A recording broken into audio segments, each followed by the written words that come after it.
Well, it's fresh set of downs, al fresco style, just like Kerry and I outside for the games. Now we're actually doing fresh set of downs out here, my man. Bruce Badgley, Darryl, Daniel, look at here. This is Fresh great. air, yeah. I mean, pretty incredible. This is the Sky Bar, 551 West. You know, we've wanted to be out here for a long time. We've just had that bad weather luck all year. But this is just an incredible view, you know, over Lancaster here, and they actually closed down the downstairs, and everybody's upstairs tonight. What do you think of this place, man? I mean, I love it. We talked about it from day one. The atmosphere is great, the food is great, and they've been very accommodating since we've been here.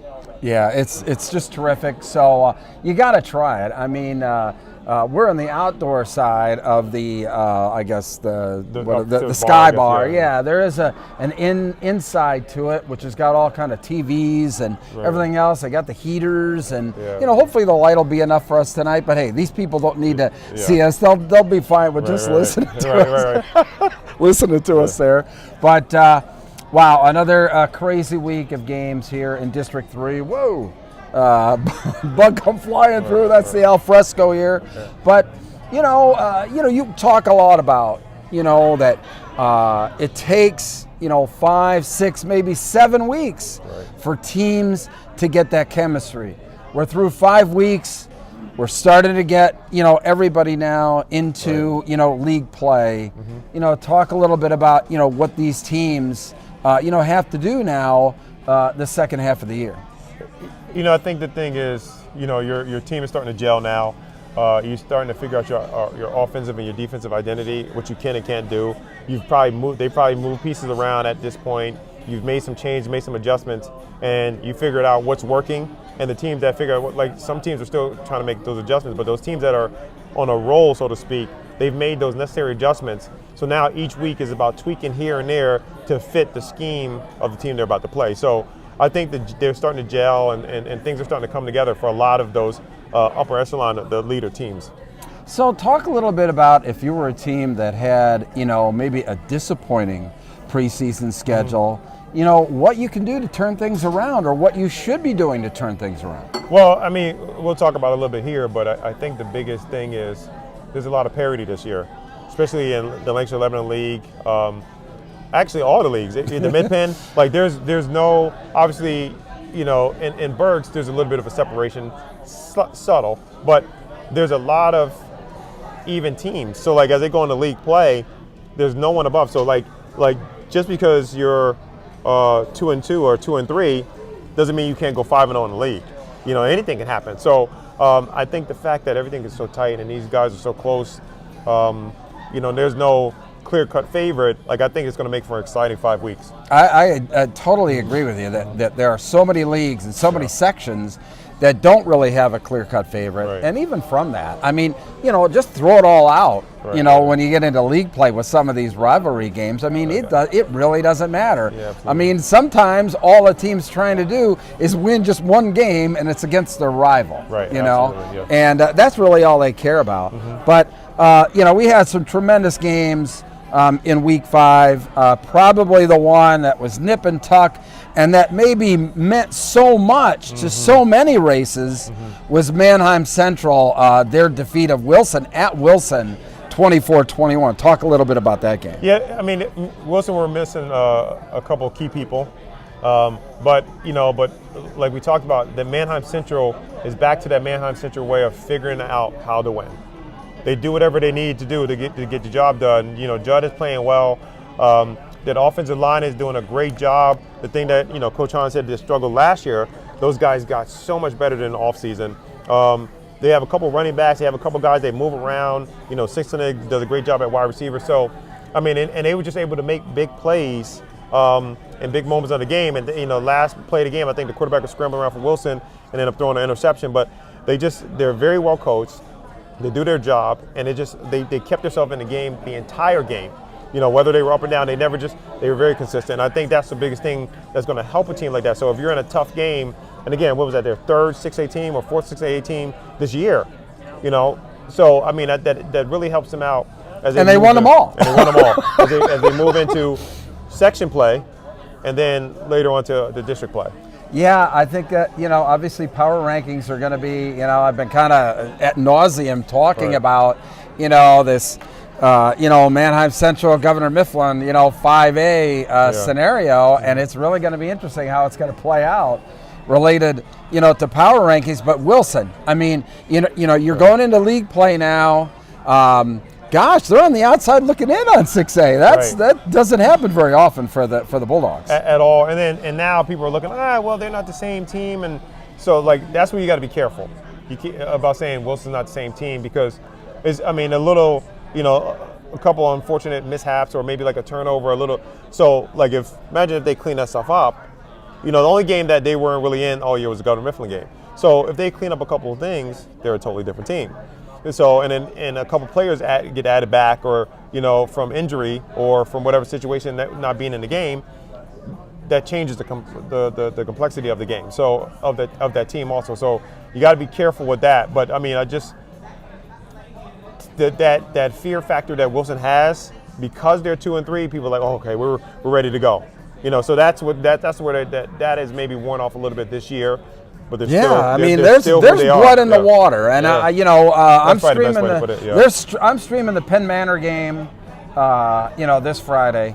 I can tell you unequivocally, we talked with John Brubaker, on Monday. You could sense, that for so many years, Wilson has just run roughshod over Section 1 of the Lancaster Limited League. Now there's blood in the water. People and teams like Penn Manor, who's never beaten Wilson, really they feel that they've got a legitimate shot.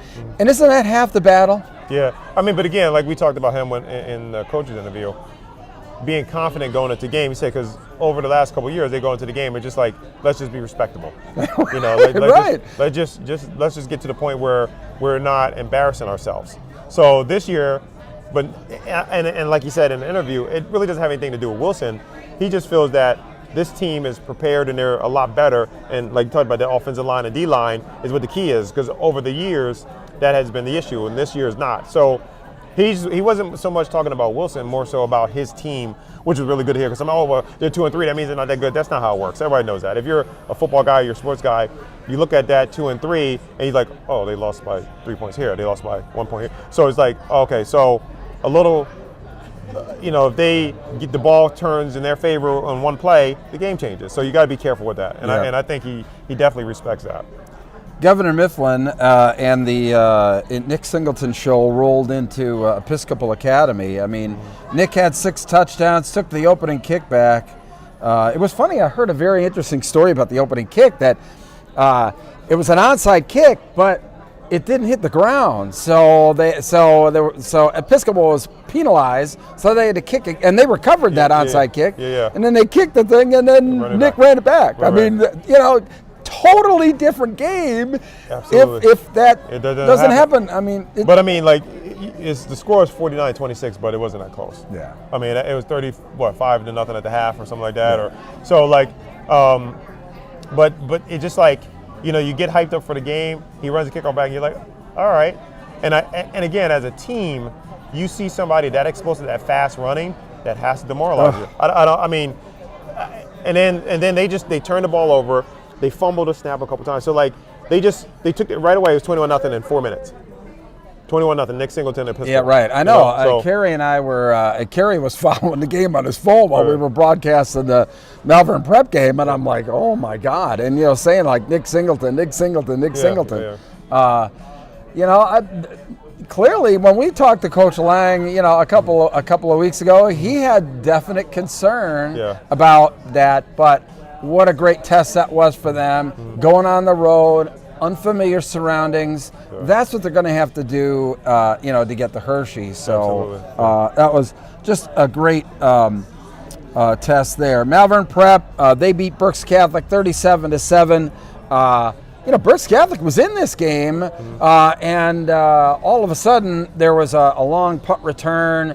And, Malvern Prep kind of took over, in the second half. But I was impressed with Berks Catholic, and they really weren't at full strength. They were playing, William Hess, a sophomore at quarterback. I know that I don't think that Brown played, or, a couple of their defensive guys. But they stood toe-to-toe with them for a while and that. But, what do you think about, Berks Catholic and Malvern Prep? Well, I mean, we knew going into the game that was going to be a tough out for them. They played tough. Like you said, they played tough. But I just think Malvern's athleticism, their size eventually just wore them down. Oh, my God, they had 300-pound tackles. And not just big, sloppy. They were athletic. My God, they're impressive. Yeah, they were very impressive. So. Very impressive. Speaking of impressive, CD East now, 34-13 over State College.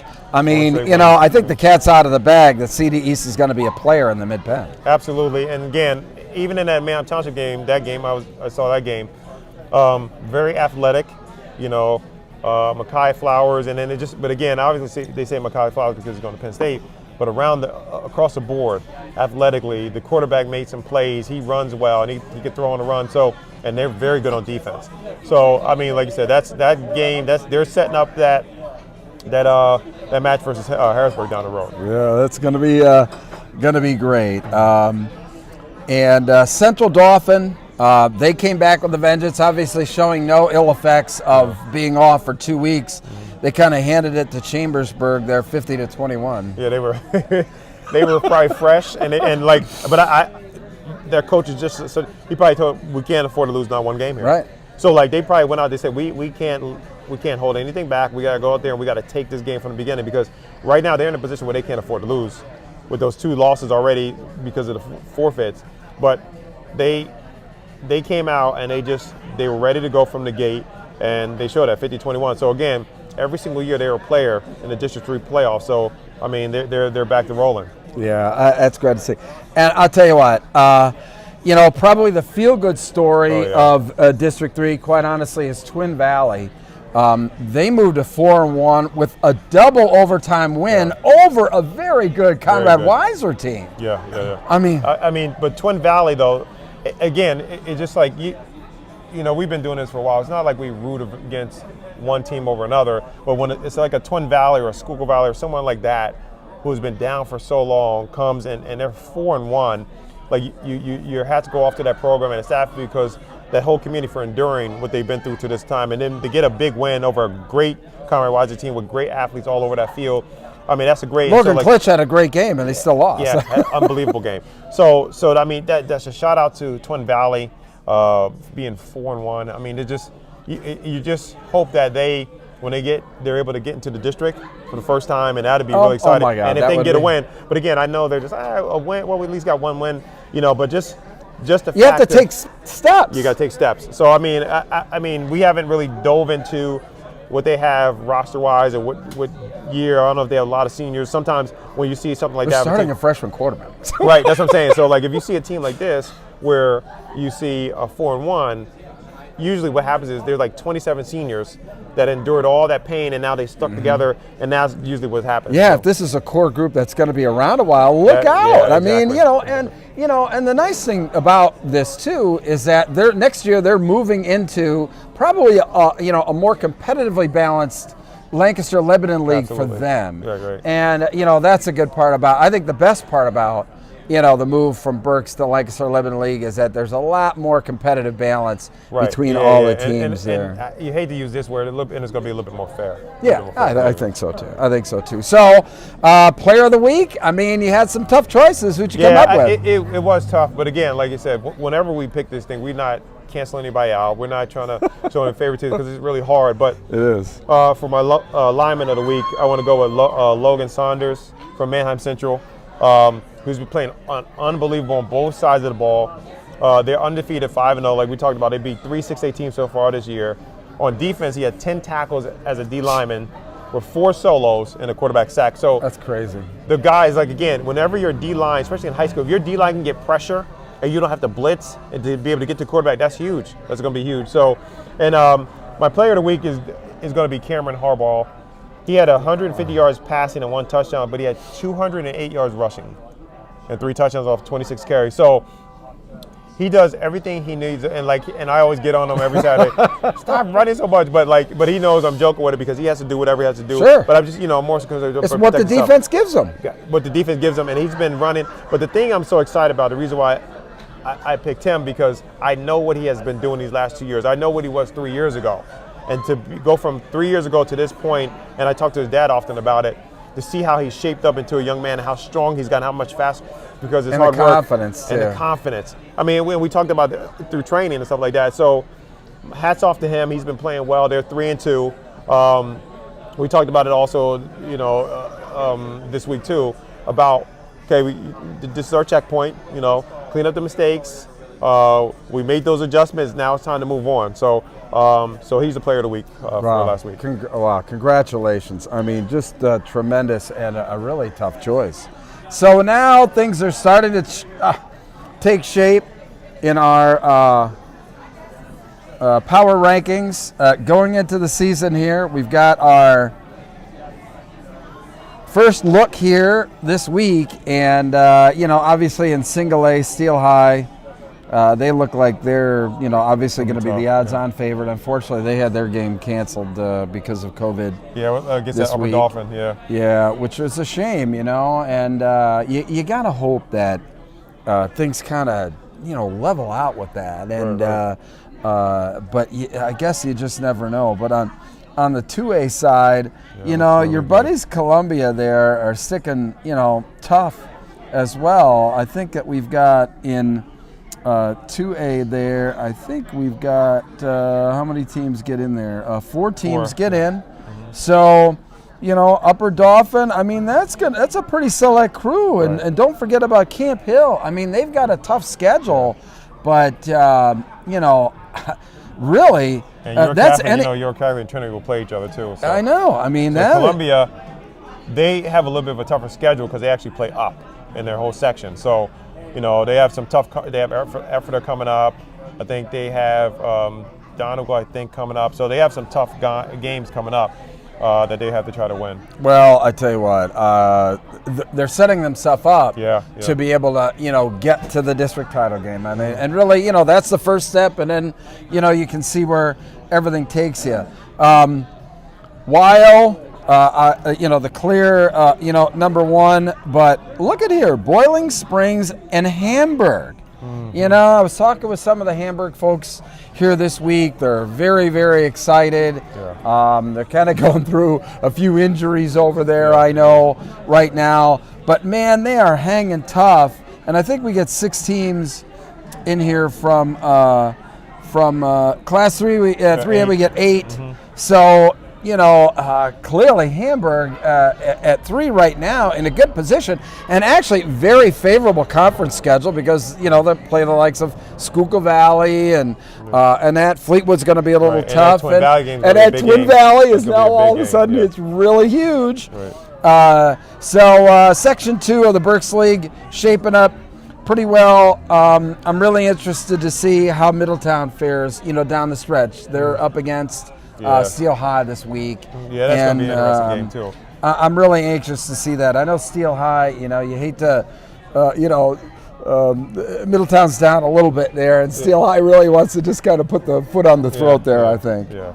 But, and Schuylkill Valley, you never know. I mean, there's another Section 2 team that's doing very well, Lancaster Catholic as well. So in 4A, wow, I mean, it is totally up for grabs. I mean, with Big Spring being on top right now, Berks Catholic and McDevitt are starting to make their move and what have you.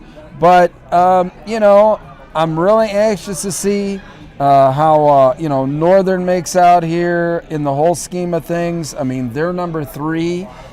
Could you imagine if they be hosting, a District 3 title game? I know Mill Dog would be. Yeah, they'd be hyped about that. With that atmosphere and everything down there too. So.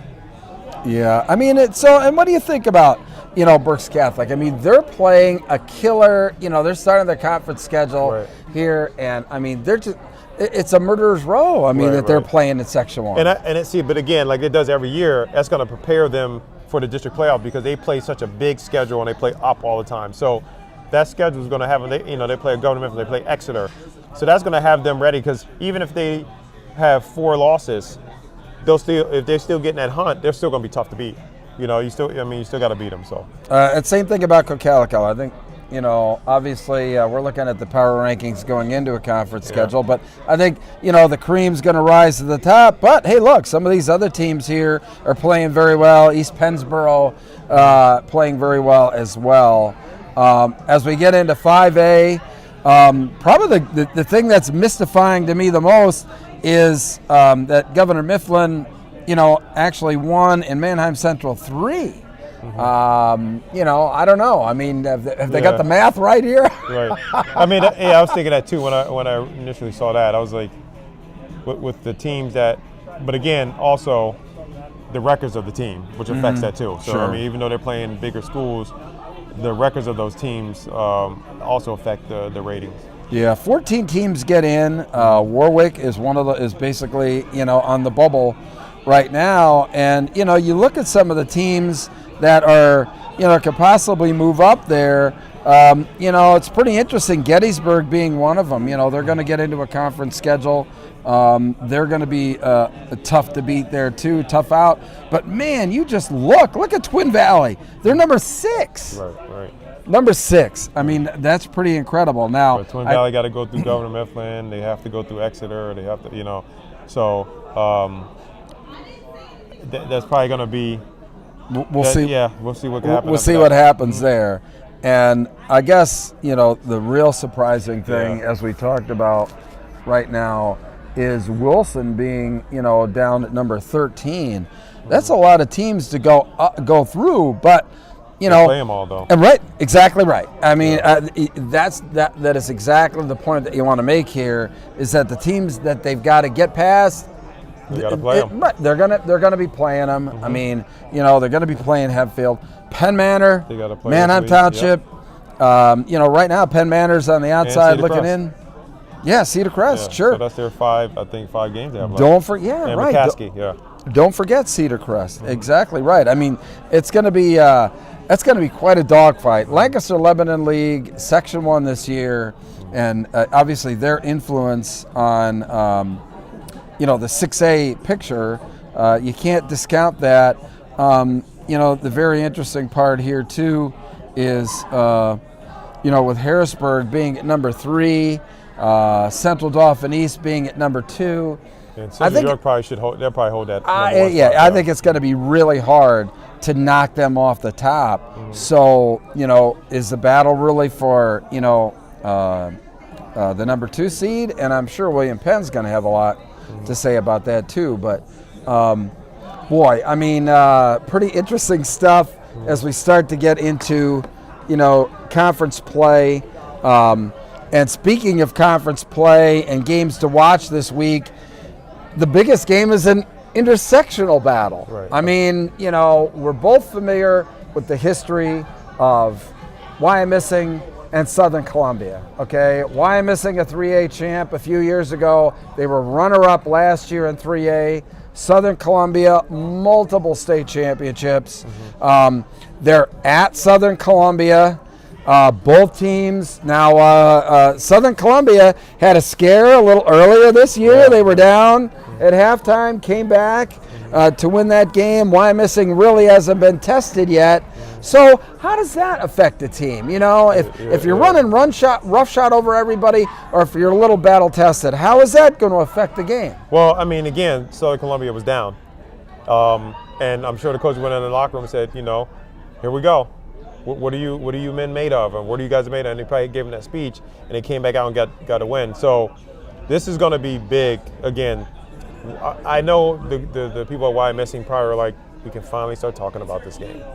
It's going to everybody that has any type of affiliation with Wyomissing will be in Southern Columbia. Mm-hmm. So because it's one of those things, like when they get it done, it's going to be so exciting to see. You know what I'm saying? So if they're able to get this done, they're going to be so excited to be there and be a part of that. So it's going to be good, and I think it's going to set the table up because again, once they get past this Southern Columbia game, I think it's going to be huge, setting them up for down the road. Yeah, I think this is an enormous test for Wyomissing. I think it falls at a good time in the season. Right. They still have a few weeks where they can kind of tweak things or whatever like that, but this is a great, test before they, get too far down in a conference schedule. going to be really interesting. I mean, why I'm missing. We saw these kids all off season, and they really had enormous confidence. Okay, yeah, we had, and no disrespect to the guys that had just left, but they said, you know, this is our time now. Yeah, absolutely. And the same thing with Southern Columbia. Got to be an enormous amount of pressure on that team to keep the streak going, isn't there? And what are they like 65 66 straight games or something like that? Yeah. So that, I mean, it is tough. That is tough year after year. But again, it's the culture and that they've created over there and they're used to. So that's going to be definitely an epic game. Well.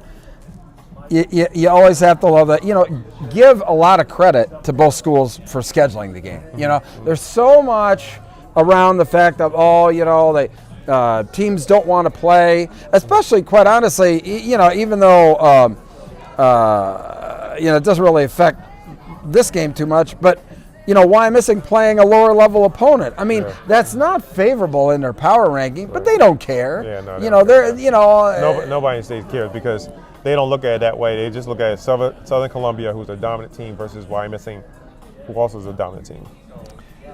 Wilson travels to Penn Manor, and Penn Manor, I mean, they're frothing at the mouth. They were frothing at the mouth.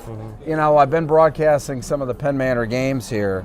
They were frothing at the mouth a couple of weeks ago. You know, not that they were looking forward to the game, but Wilson was being talked about, for the simple fact that, you know, they've been beaten down so much by the Bulldogs, you know, they really want some revenge. So, I mean, what do you think about this one?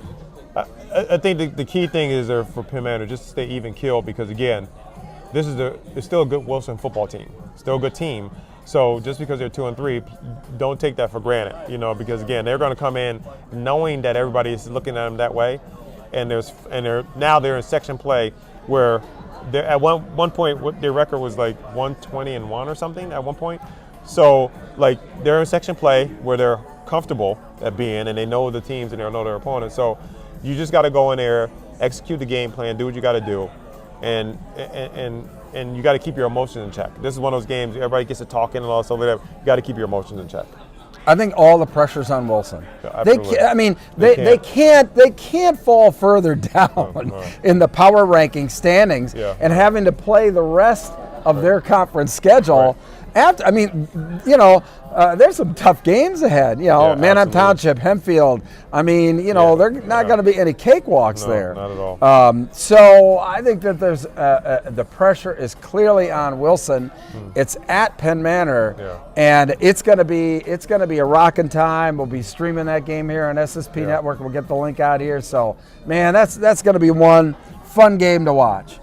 Shippensburg still undefeated. They always just seem to be undefeated. Yeah, always. And they go into the playoffs that way, and sometimes they end up with the number 1 or number 2 seed. So, I mean, they have a favorable schedule. They usually have like 1 or 2 tough games, but like offensively, the thing is like they always have athletes and they spread that ball all over the place. They run fast and they do. So they're a very good team. So, but they're playing Mechanicsburg, who is also a very good team. Yeah, I mean they're a very good team.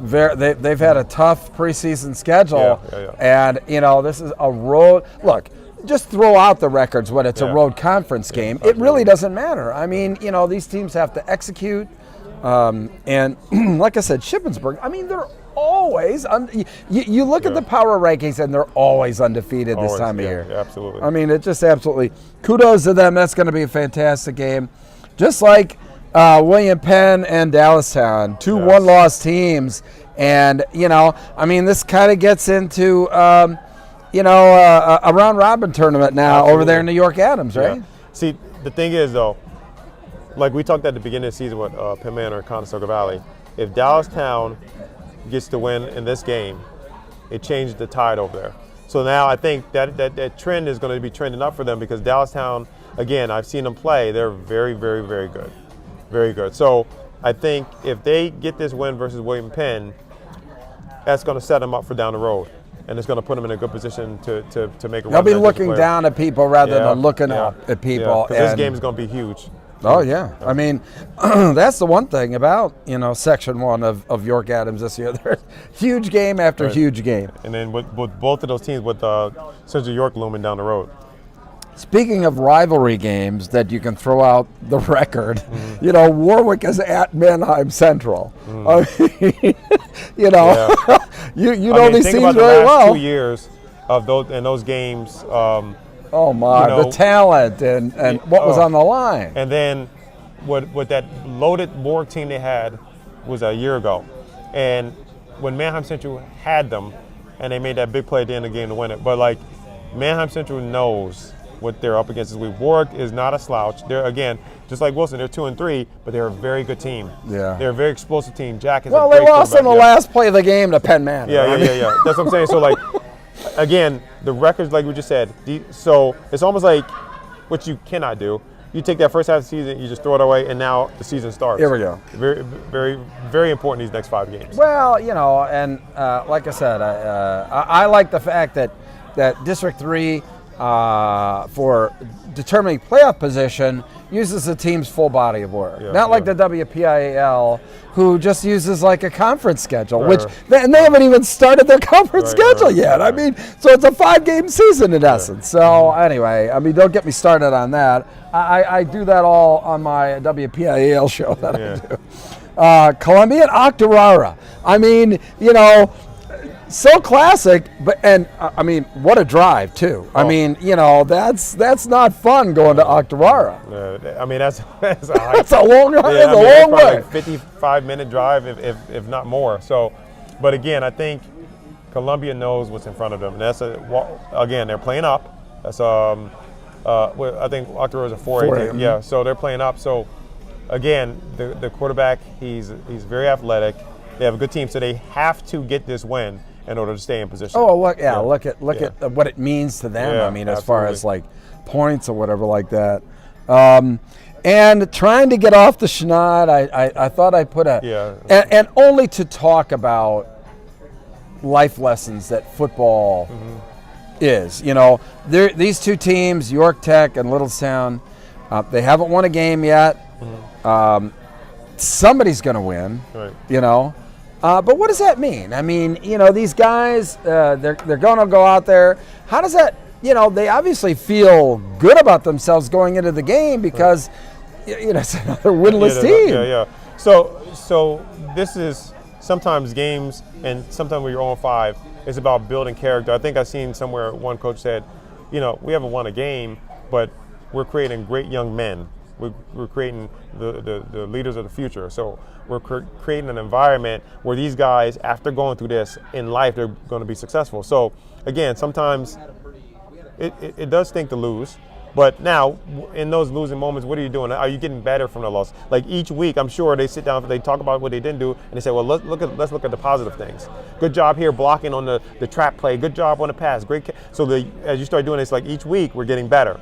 So again, someone has to win this game, and so either way, whether you win, lose, or draw, what did you learn from that game? And I think that's going to be the biggest thing after at around 9:30 p.m. on Friday. Yeah, I do. I mean, we always. I think that anybody who doesn't really do the analysis and look at what those games really mean, and what it's going to mean for the school too. Hey, all right, we're off the schneid, and you never know what what can happen. Obviously, York Tech's got a little bit tougher schedule, I think, than Littlestown there, but good stuff always. Just like this show, man, good stuff. I mean, and it's our first broadcast out here on the deck. It actually turned out pretty good. I think that light's pretty good. Actually, we had like a street lamp come on or whatever. Like so good lighting, everything. Yeah, no, and they were saying it was going to get kind of cold, but thanks to Brute Athletic for our great jackets. I think they had the outdoor in mind here. Brute Athletic, sponsor of our Player of the Week. Get Recruited, who just announced, quite honestly, that they're having a December 7th, camp. What does that mean, having a camp, that early, in the year too? I mean, for some of these kids, 2022 guys especially, what does that mean? Yeah, because that's a break. Usually, when I was in Syracuse, you had the break. That's when you start getting prepared for the bowl games. So the coaches can do in that 4 weeks, it's almost like spring ball. So they have that time to get stuff. So that's a great time to do it because you come out of the season, you're fresh, you're still in shape, get that camp out of the way, and then now you take that break. So that's a great planning on his part. Yeah, and I know that Andrew's already got a lot of commitments from colleges up there. So December 7th, maybe it's a day that will live in these players' infamy if get up there and get in front of these coaches. But I think it's a great idea for an early camp like that to gain some momentum into 2022 there. Right, as coaches roll in and start solidifying their 2022 class. Well, good. What do you got going on this week, man? I mean, any just games? trying to figure out what game I'm going to go to. Each time I always sit down and kind of figure out what's playing and who's playing and where everybody is. So I was thinking about that Southern Columbia Wild game. Really? Wow, you're not one to really drive much, but I mean that's a hike, isn't it? Yeah, it's a hike. It's about, I think it's 2 hours and 20 minutes out there. But I mean, it's one. And of those it's games. not easy to get to from here either. I mean, I used to make the trip up to Elisburg a lot. Right. It's not easy, man. There's no main drag, and you're going through the mountains. But so you're thinking about going, huh? Possibly, yeah. Well, I'll be at broadcasting Penn Manor and Wilson, it's gonna be a which great game. I think it's going to be a great game too. Emotionally charged, and it was a shame. And who knows? Maybe Mifflin will pull something out and do something for Saturday. Who knows? But that about does it for Darryl and I this week. Fresh set of downs. We really appreciate you guys, watching, and don't forget to share our information all across Twitter. I'm at Badgley Bruce, and your DD Stokes. Yeah. So we're on everything. So check us out. Right. Check us out is right. Hey, listen, for Darryl Daniel, I'm Bruce Badgley. Hey, listen, thanks for tuning in. And if I can ever get this thing off, which I just did, we'll see you next week. Take care.